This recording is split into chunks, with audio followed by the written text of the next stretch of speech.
ओम नमो भगवते वासुदेवाय। भक्तों, आज रसपान करेंगे आज की बैसाख महात्म्य की कथा। श्रुतदेव कहते हैं, हे परमात्मा, भगवान नारायण 4 भुजाओं से सुशोभित थे। उन्होंने हाथों में शंख, चक्र, गदा और पद्म धारण कर रखे थे। वे पीतांबर धारण करके वन माला से विभूषित थे। भगवती लक्ष्मी तथा एक पार्षद के साथ गरुड़ की पीठ पर विराजित थे। उनका दुस्सह तेज देखकर राजा के नेत्र सहसा मूंद गए। उनके सब अंगों में रोमांच हो आया और नेत्रों से अश्रुधारा प्रवाहित होने लगी। भागवत दर्शन के आनंद में उनका हृदय सर्वथा डूब गया। उन्होंने तत्काल आगे बढ़कर भगवान को साष्टांग प्रणाम किया। फिर प्रेम विहल नेत्र से विश्वात्म देव जगदीश्वर श्री हरि को बहुत देर तक निहार कर उनके चरण धोए और उस जल को अपने मस्तक पर धारण किया। उन्हीं चरणों की धोवन रूपा श्री गंगा जी ब्रह्मा जी सहित तीनों लोकों को पवित्र करती है। तत्पश्चात राजा ने महान वैभव से बहुमूल्य वस्त्र, आभूषण और चंदन से हार, धूप, दीप तथा अमृत के समान नेवत के निवेदन आदि से एवं अपने तन मन धन और आत्मा का समर्पण करके आदित्य पुराण पुरुष भगवान विष्णु का पूजन किया। पूजा के बाद इस प्रकार स्तुति की, जो निर्गुण निरंजन एवं प्रजापतियों के भी आधीश्वर है। ब्रह्मा आदि संपूर्ण देवता जिनकी वंदना करते रहते हैं, उन परम पुरुष भगवान श्री हरि को मैं प्रणाम करता हूँ। शरणागतों की पाप राशि का नाश करने वाले आपके चरणारविंद को परिपक्व योग वाले योगिनियों ने जो अपने हृदय में धारण किया है, यह उनके लिए बड़े सौभाग्य की बात है। बढ़ी हुई भक्ति द्वारा अपने अंतःकरण तथा जीव भाव को भी आपके चरणों में ही चढ़ाकर वे योगी जन उन चरणों के चिंता मात्र से आपके धाम को प्राप्त हुए हैं।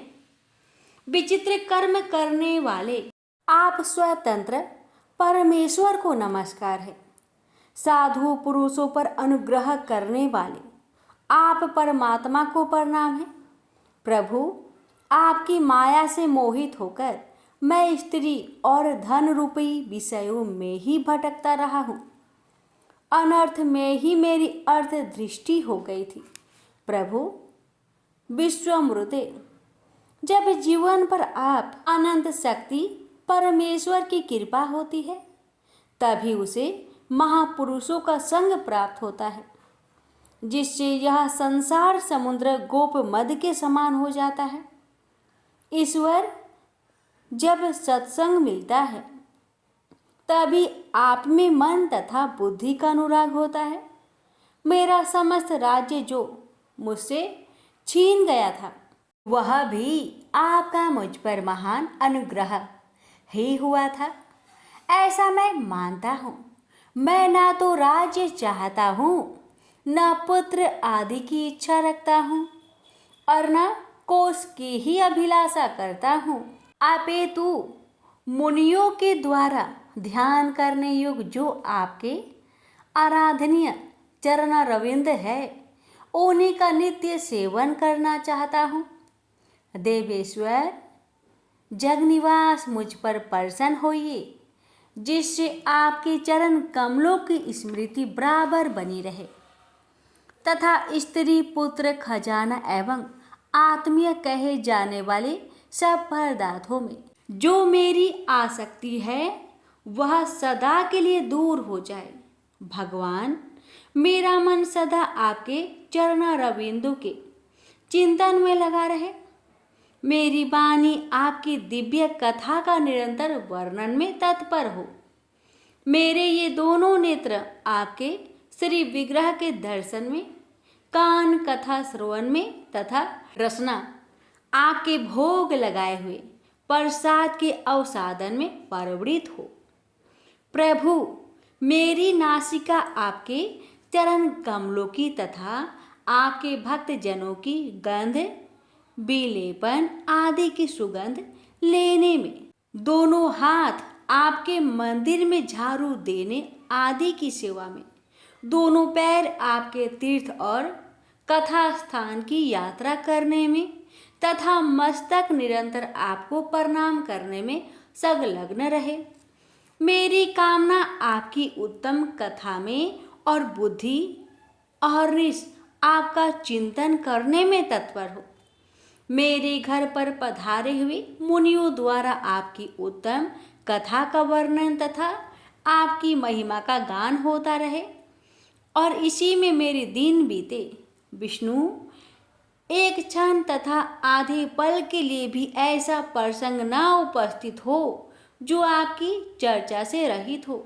हरे, मैं परमेष्टि ब्रह्मा का पद, भूतल का चक्रवर्ती, राज्य और मोक्ष भी नहीं चाहता, केवल आपके चरणों की निरंतर सेवा चाहता हूँ, जिसके लिए लक्ष्मी जी तथा ब्रह्मा शंकर आदि देवता भी सदा प्रार्थना किया करते हैं। राजा के इस प्रकार स्तुति करने पर कमल नयन भगवान विष्णु ने प्रसन्न हो मेघ के समान गंभीर वाणी में इस प्रकार कहे, हे राजन, मैं जानता हूँ तुम मेरे श्रेष्ठ भक्त हो, कामना रहित और निष्पाप हो। नरेश्वर, मुझ में तुम्हारे दृढ़ भक्ति हो और अंत में तुम मेरा सायुज्य प्राप्त करो। तुम्हारे द्वारा किए हुए इस स्रोत से इस पृथ्वी पर जो लोग स्तुति करेंगे उनके ऊपर संतुष्ट हो मैं उन्हें भोग और मोक्ष प्रदान करूँगा। यह अक्षय तृतीया इस पृथ्वी पर प्रसिद्ध होगी, जिसमें भोग और मोक्ष प्रदान करने वाला मैं तुम्हारे ऊपर प्रसन्न हुआ। जो मनुष्य इस तिथि को किसी भी बहाने से अथवा स्वभाव से ही स्नान, दान आदि क्रियाएं करते हैं, वे मेरे अविनाशी पद को प्राप्त होते हैं।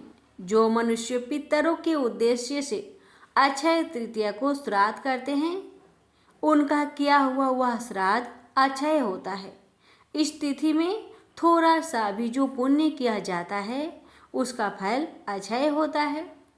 नृपश्रेष्ठ, जो कुटुंबी ब्राह्मण को गाय दान करता है, उसके हाथ में सब संपत्तियों की वर्षा करने वाली भुक्ति और मुक्ति भी आ जाती है। जो वैशाख मास में मेरा प्रिय करने वाले धर्मों का अनुष्ठान करता है, उसके जन्म, मृत्यु, जरा, भय और पापों को मैं हर लेता हूँ।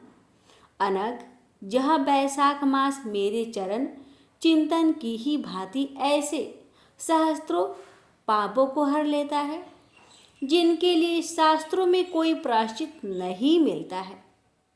राजा को यह वरदान देकर देवाधिदेव भगवान जनार्दन सबके देखते देखते वहीं अंतर ध्यान हो गए। तदंतर राजा पुरुयसा सदा भगवान में ही मन लगाए हुए उनकी सेवा में तत्पर रहकर इस पृथ्वी का पालन करने लगे। देव दुर्लभ समस्त मनोरथों का उपभोग करके अंत में उन्होंने चक्रधारी भगवान विष्णु का सायुज्य प्राप्त कर लिया। जो इस उत्तम उपाख्यान को सुनते और सुनाते हैं, वे सब पापों से मुक्त हो भगवान विष्णु के परम पद को प्राप्त होते हैं। प्रेम से बोलिए ओम नमो भगवते वासुदेवाय। जय श्री हरि। आज के लिए यहीं तक। आगे की कथा सुनने के लिए चैनल को सब्सक्राइब अवश्य करें।